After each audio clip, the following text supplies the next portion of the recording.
Great. Well, welcome back, everybody. It's Manny Diaz's weekly press conference. This week, the Canes travel to Chapel Hill to take on North Carolina this Saturday at 3:30 at Kenan Stadium. The game will be televised on ACC Network. As always, we'll start with an opening statement from Coach Diaz, and then we will open it up for questions. Coach, take it away. Okay, thank you, Carter, and thank you, everybody, for being here today. I want to start just, I suppose, clarify something I mentioned this morning. I thought it was pretty clear, but I just want to maybe take another swing at it, see if I can eliminate any confusion. Dyke King suffered a pretty significant shoulder injury in the Michigan State game, and the immediate prognosis was that it would require a season-ending surgery. There was a small chance that if we let it rehab, that over time maybe we could find a solution.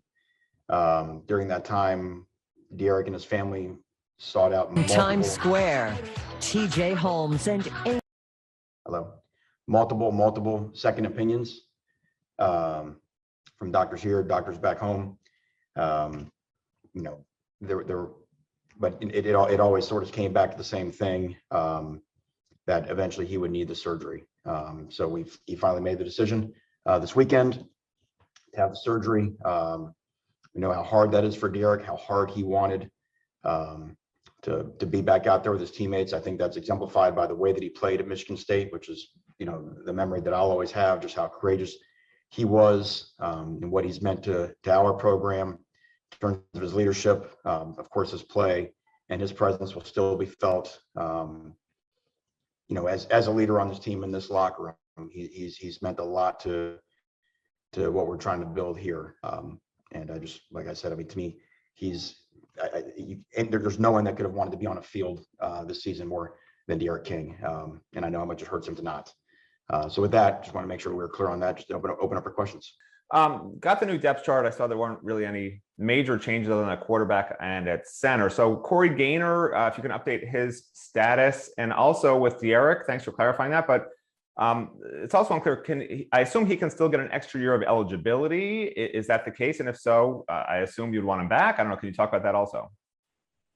That would be up to Dyke, of course. If Dyke he could play for us as long as he wants to. So yeah, but that's going to be up to Dyke and what his thoughts are in terms of his career going forward. Corey Gaynor felt like he was not. Corey Gaynor, since the Alabama game, was dealing with a knee situation that was bothering him, and it was not allowing him to be the player that he could be. His play was suffering because of it, and I can't remember the exact timeline. So on scans of the knee, there was a problem identified, and it was one of those where the surgery could be a small fix or it could be a large fix. And again, it became a situation where the way that Corey was playing right now, he couldn't play another play with the way that his knee was. So he decided to have the surgery and hope that it would be the small fix. It turned out to be a big fix. And that fix on Corey's knee ended his season as well. So a big loss in terms of, our top leader in the offensive line room. I think Ja'Kai Clark has done a phenomenal job of filling in at center in the interim. But yeah, that's a situation with Corey. Wondering if you had any other updates on, like, against Virginia, right? Jared Harrison Hunt was out, Jordan Miller. I think Tyreek left in the middle of the game. I don't think he came back. There was also Al Blades and Amari Carter. If you could update us on them. Yeah, we would expect Harrison Hunt, Miller, Stevenson, Carter, Keontre Smith to all be back this weekend from North Carolina. They're all back practicing right now. Al Blades, we don't expect back. Same thing. Al was, he was able to compete the first couple weeks. Al, it turns out, had a sports hernia that had to be fixed, and it just became too much for him to play through. So again, just a very, the time that I've been doing this, a very peculiar run of injuries that kind of all jumped on us at the same time. And so guys will have to step up, which is normal for football. Coach, I apologize. Earlier this season, you said run defense, you felt like it was coming back around, yards per carry attempt. It hasn't been there the last couple of games. I'm just kind of curious where it is now, how you feel about it, maybe where some of the breakdowns have been. Thank you. Yeah, that was a big disappointment in the Virginia game. And when we look at the totality of our defensive performance, it's been the explosive play that's been the issue. And that's really what we focused the majority of our attention on. We've got, and this is similar for most defenses. Most defenses, how good a defense you are is how you limit explosive plays.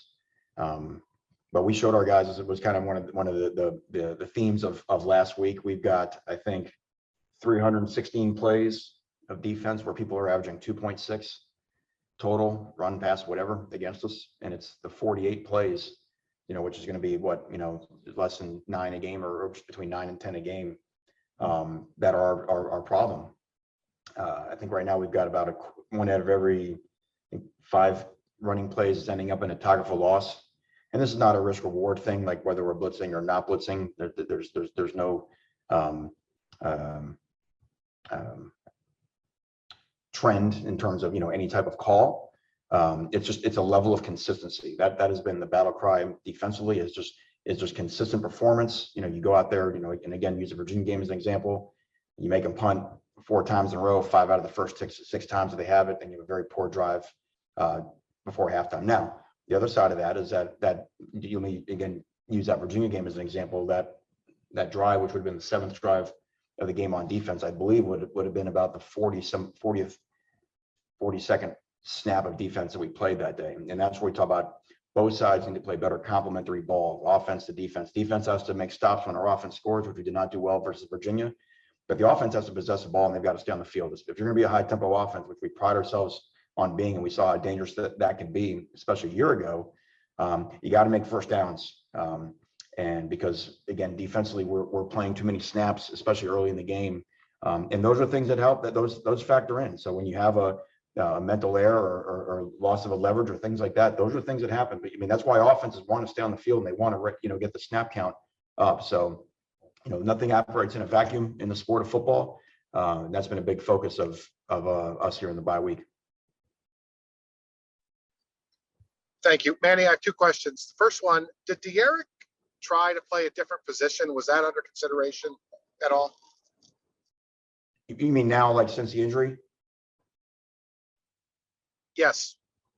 No, because the injury thing didn't have anything to do with throwing a football. It was a structural shoulder issue. He couldn't have played another position. My other question, totally unrelated to injury stuff. Your conference season is just getting started. North Carolina is almost over after Saturday. Is there anything to that, Manny? Is there anything? Would you rather? Does it matter that it's not very uniform between some teams already playing 5 conference games and some teams are only playing 1 to this point? Does that? I know you can't control it. Does it matter at all? I would say it's peculiar. I don't ever remember it being so. The gap between being so large of how many games someone's played in the league and so many games haven't.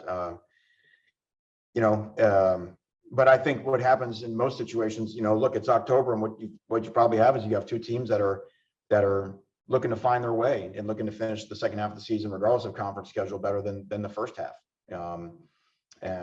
So yeah, the fact that we're 0-1 in the ACC standings, and that's where we're at, which means we have a lot of ball still to play in the league.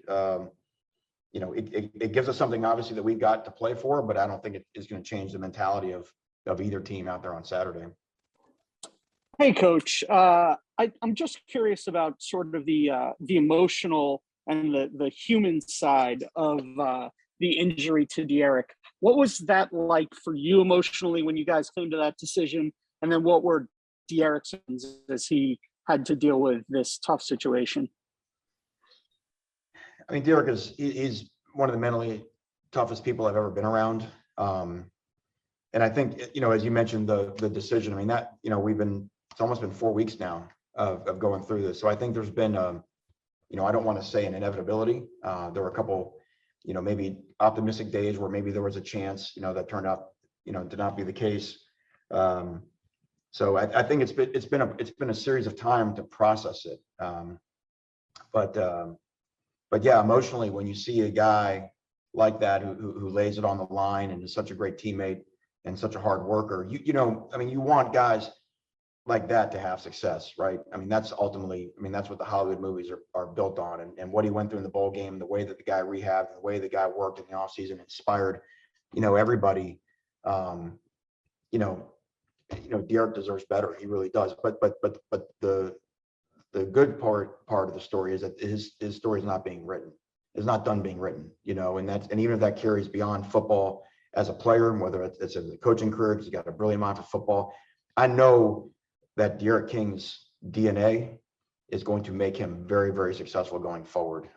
And his reward, it seems like, where it got taken away from him on the field this year, his reward is coming. He's going to be a success. I promise you that.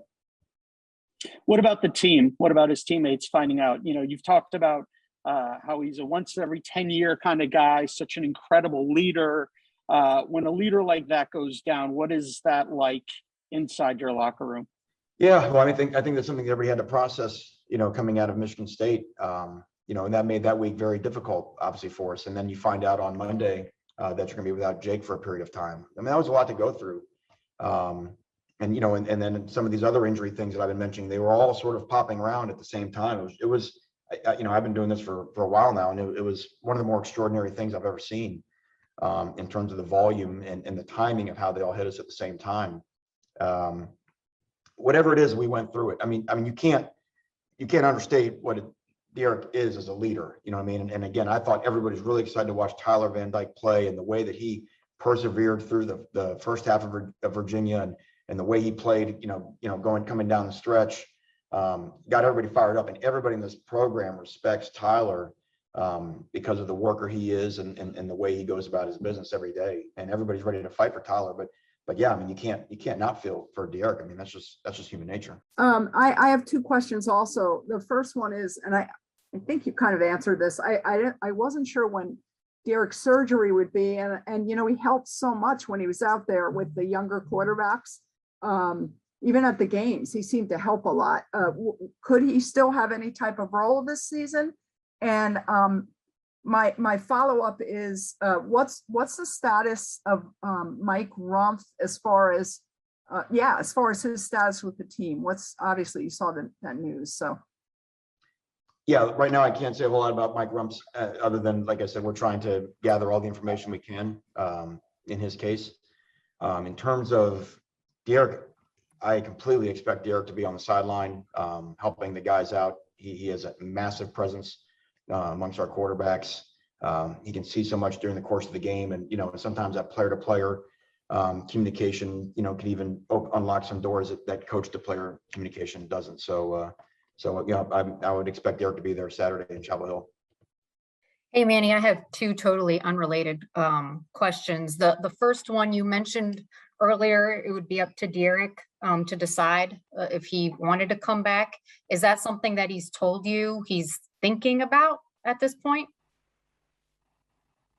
That's why we haven't had any discussion about that, because we have to think about, we just sort of processed this first part of it. So, that was, I can't speak for him in that. So. Okay. And the other unrelated question, we've talked about college football maybe needing to see more than just the same usual suspects at the top. And in the ACC, it's playing out this year where it feels more wide open as well. From your coaching perspective, have you sensed that it feels more wide open this year in the conference or in college football in general? I would say college football in general absolutely appears to be wide open. I mean, if you look at what the top 10 in the preseason polls was compared to where it is now, and you got someone like Iowa, ranked second, and with a phenomenal atmosphere they had up there this weekend, and just the ups and downs and the comings and goings of different teams. But I think there's still really, really good teams that are not ranked, that were ranked high early on. I mean, even you look at Clemson and where they're at right now, that's still a phenomenal team, with great coaches and great players. So, as we like, college football is a sport where we take a picture of it after every weekend and make assessments. But, again, it is still a long season. Teams are finding their way, looking to improve, and we'll see how it all looks in November. Thanks, Carter. Hey, Manny, kind of wanted to touch on Tyler. How have you seen him respond to, the whole news with Derek? And guys, what are you looking to see from him from a preparation standpoint leading into Saturday? Well, I think Tyler's, the good news, he's already been through 2 games. Has already sort of had to fight through some adversity in the Virginia game. He's got a different experience. He's going on the road for the first time. And again, key to quarterback play is everybody's got to play well around the quarterback, and whether that's, helping him out with the run game, which obviously we were a lot better running the football in the second half last week than we were in the first half, and making contested catches, those type of things. Tyler just has to be, do his job, and I think that's what everybody respects about Tyler. Is a no nonsense guy, has a businessman type approach, and everybody, if you just watch the guy work in off-season program, off-season workouts, he's a guy that everybody can depend on because they know what he says he's going to do, he's going to do.